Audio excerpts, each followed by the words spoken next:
No food. Mom collapsed, came the urgent message from my daughter, Lily. Since my divorce a year ago, my 7-year-old Lily had been living with my ex-wife, Susan. Today, Lily called to tell me that Susan had become dangerously thin and had been hospitalized. Lily, what's happening? I send $2,000 every month. Why?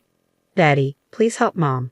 The desperation in my daughter's voice spurred me into action. I left work early and rushed to the hospital where Susan had been admitted, praying for their safety as I hurried into a taxi.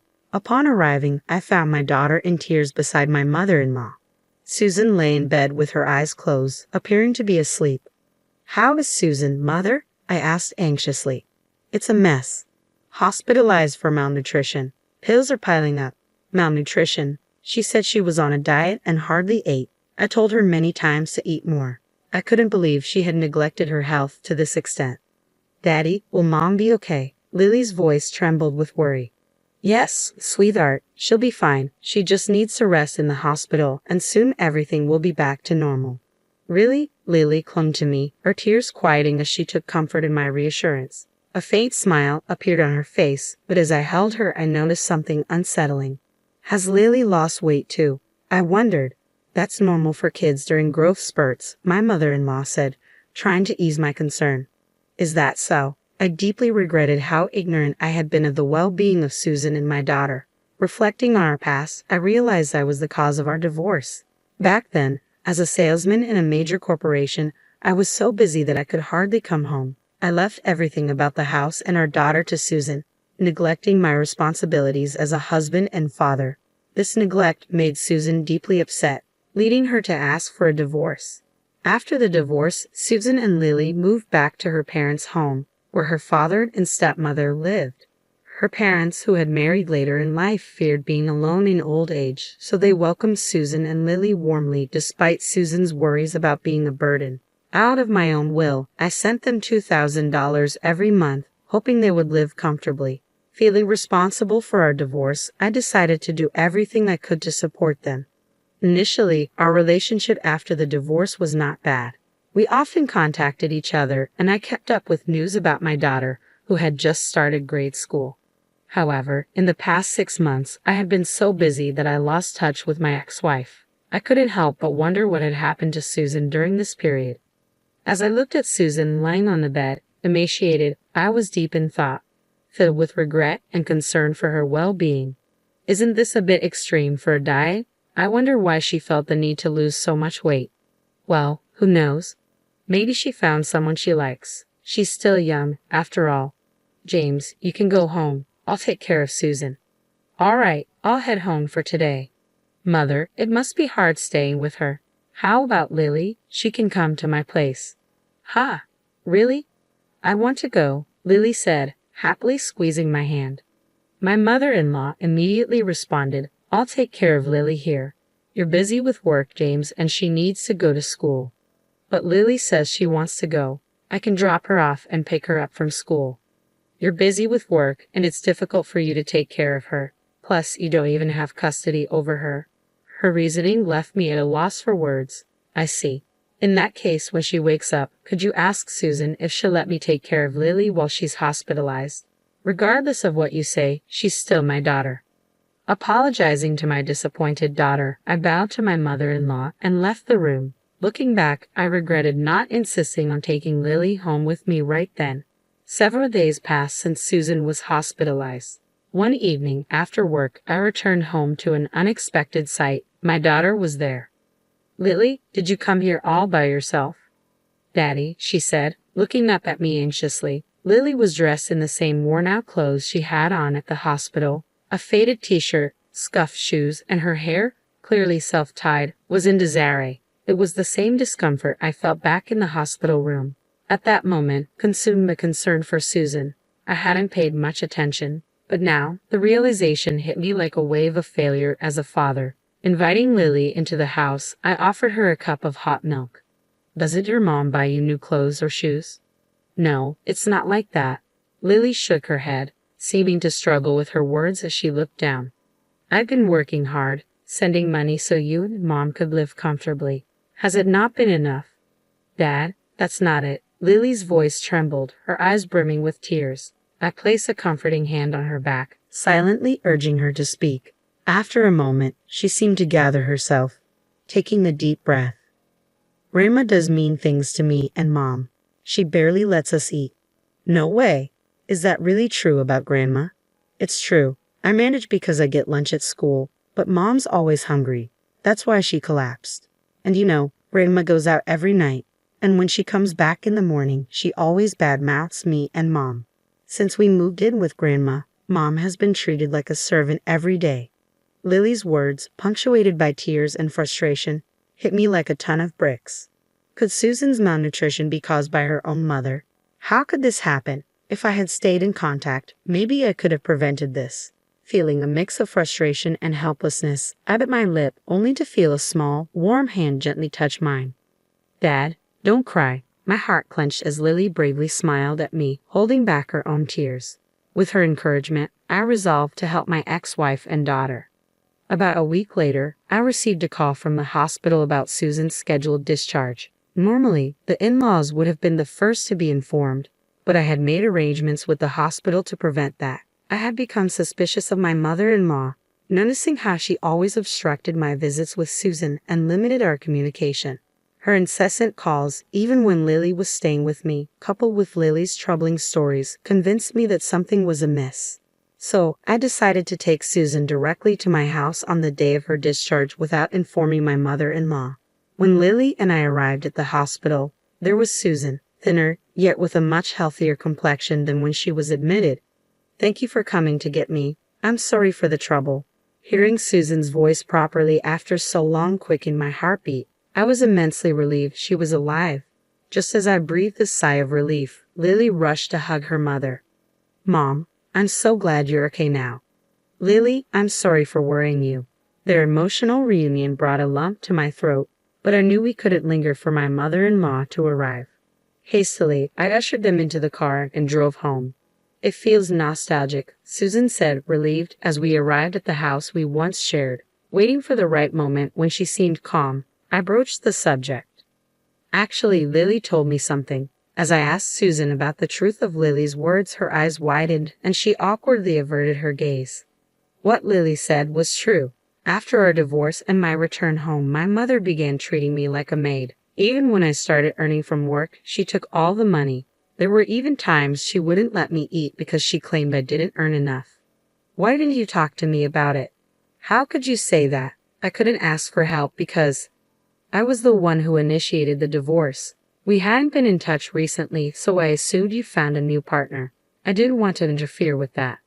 "A new partner? No way. Besides, didn't I transfer $2,000 to you every month? How did you fall ill?" "If you're lying, I haven't received anything." "I'm sure the money was transferred just fine. It should be recorded in your bank book." "My mother took both my bank book and debit card. She told me that you stopped sending money a long time ago, that you found someone new, and had abandoned me." I was stunned. If only I had kept in touch more diligently, this wouldn't have happened, but it's too late to regret it now. "She also took my credit cards and used them without my permission." "But couldn't you have run away?" "If I did that, they would turn on my father, who was left at home. I can't leave my father alone." Susan choked up as she said this. My mother-in-law was a big spender, and when Susan and I were still married, she would often come to us asking for money. Despite this, she was generally pleasant and kind, so I believed Susan and Lily would get along with her. However, the moment Susan moved back home after the divorce, my mother-in-law seemed to transform into a completely different person. She neglected her household duties, spending her days out and taking out her frustrations on Susan and Lily when she ran out of money. My father-in-law, a quiet man, couldn't stand up to my mother-in-law, so he turned a blind eye to her behavior. He offered no help, leaving Susan to endure it alone. But I let Lily suffer. I'm a terrible mother, aren't I? That's not true.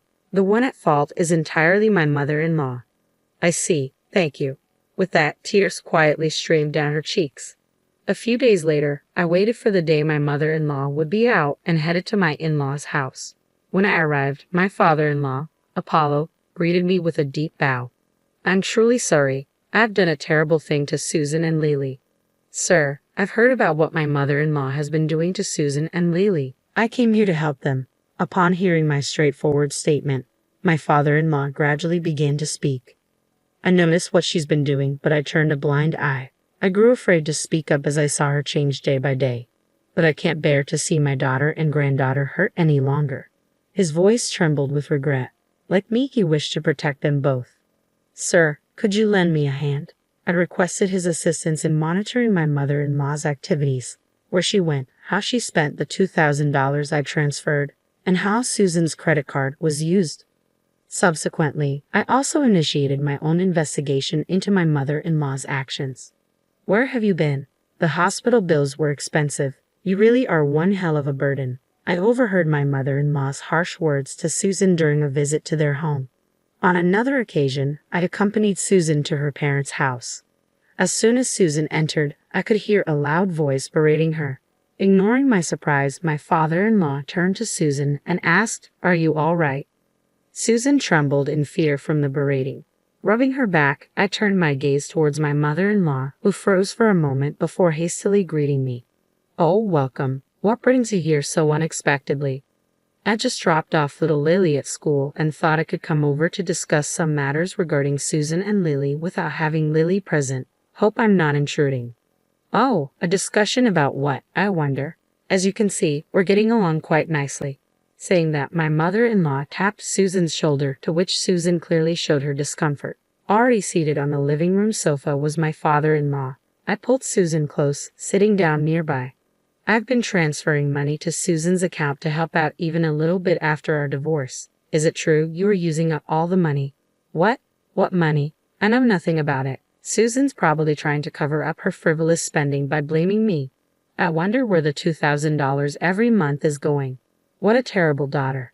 As expected, my mother-in-law feigned ignorance, attempting to shift the blame onto my ex-wife. She likely thought she could evade responsibility, but I exchanged a glance with my father-in-law, who quietly nodded. The moment for retribution had arrived. That's odd. You mentioned that $2,000 every month, but you told Susan that I stopped sending money and had abandoned her and our daughter, right? My mother-in-law started trembling as I uttered those words. That's what I heard from Susan. I didn't have control of my bank books or cards. You took them all. I couldn't possibly know about it. Besides, you've been using my credit card too, haven't you? I've received the receipts. What exactly have you been using Susan's credit card and the $2,000 you receive every month for, mother-in-law? To her question, my mother-in-law shook her head, insisting she didn't know. Of course, we expected her to play dumb. In the midst of this, my father-in-law brought something out from the back of the room. Stop lying anymore. What do you mean? Do you suspect me as well? To my enraged mother-in-law, my father-in-law pulled out a few photos. So that's where you've been going every night. You seem to have a favorite host at the nightclub.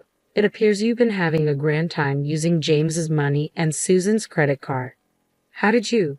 My father-in-law and I looked into everything. Although we only had to follow you around since you were so careless, we figured out everything without much deep investigation. What's wrong with using my daughter's money? I should be allowed that much. Furthermore, it seems that wasn't enough money for you. You've been tricking money out of widowed men like my father, almost akin to marriage fraud, haven't you? Shut up. It's the victim's fault for being fooled. As we presented the evidence, my mother-in-law brazenly shrugged it off. I thought this man had money when I married him, but it turns out he didn't have much. Luckily, my daughter Susan has been a great contributor. Haha. Men at the local senior centers are so easy. All it takes is a soft voice to have them smitten.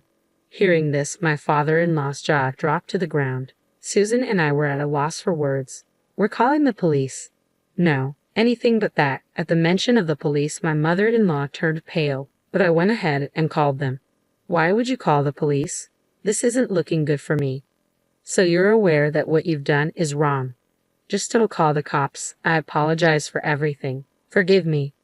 Judging from your attitude, it seems like you've done this before. Don't worry, we'll have the police conduct a thorough investigation. My mother-in-law, pale faced and shaking, was taken away by the police officers who arrived shortly after. Apparently, my mother-in-law was arrested on charges of marriage fraud, and it seems like several people were demanding repayment for their money. Naturally, my father-in-law divorced her. Furthermore, he sued her for the emotional distress inflicted on her family from her harassment. Susan also claimed $50,000 in damages for the misuse of her credit card. Of course, I'm also demanding the return of all the money I transferred. My mother-in-law, now behind bars, doesn't seem to have an easy life waiting for her when she's out. As for me, afterward, Susan, please marry me again. This time, I'll protect you and our daughter. I won't make you cry anymore. We had once stumbled through a misguided marriage, but this incident made me realize the true value of my ex-wife. Hearing my words, Susan cried, thanked me, and held my hand tightly. Now, our family is embarking on a fresh start. This time, I will safeguard this happiness with all my heart.